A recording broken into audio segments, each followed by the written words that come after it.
In today's video, I'm going to teach you how to fix Grok Imagine not working. Whether you're facing a sudden glitch or a complete halt with Grok Imagine, a few simple troubleshooting steps can get you back on track in no time. So let's dive right in. First, let's consider your internet connection. It's quite common for many app issues to stem from a weak or unstable connection. Make sure that your device is connected to a strong and stable internet network. You can check this by opening a website or streaming a quick video to ensure that your internet speed is up to the task. A good, solid connection is crucial for Grok Imagine to function smoothly. If your internet appears fine, but you're still encountering issues, the next step is to restart the app or the browser in which you're using Grok Imagine. Sometimes, applications can get bogged down with temporary bugs or errors, and a simple restart can clear these away, allowing the app to restart its processes afresh. Just close the app or tab, then open it again, and see if the issue persists. Next, try clearing the cache of your app or browser. Over time, caches build up old data and cookies that can sometimes disrupt current operations by causing conflicts or loading outdated components. Navigate to your app settings or browser settings, find the cache section, and clear it out. Once cleared, launch Grok Imagine again and see if this resolves the issue.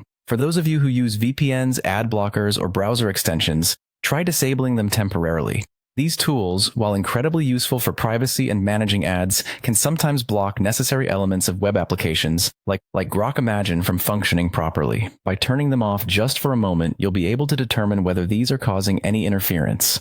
If everything seems to work without them, you'll know to whitelist Grok Imagine or adjust your settings accordingly. Another factor to consider is whether there is a service outage. Sometimes the issue isn't on your end, but rather with the servers of the application itself. Check online through their official site or social media pages to see if there's any announcement regarding service disruptions. If so, it might just be a matter of waiting it out while they resolve it. Finally, if you're experiencing consistent trouble using the web version of Grok Imagine, try switching to the mobile app or another device entirely. Sometimes an issue might be specific to a particular platform, and accessing it through a different method can help you bypass these issues while they are being fixed. By following these steps, you should be able to resolve most common problems with Grok Imagine. We hope this guide has been helpful and that you're back to creating seamlessly with Grok Imagine in no time. Thanks for watching, and until next time, happy troubleshooting.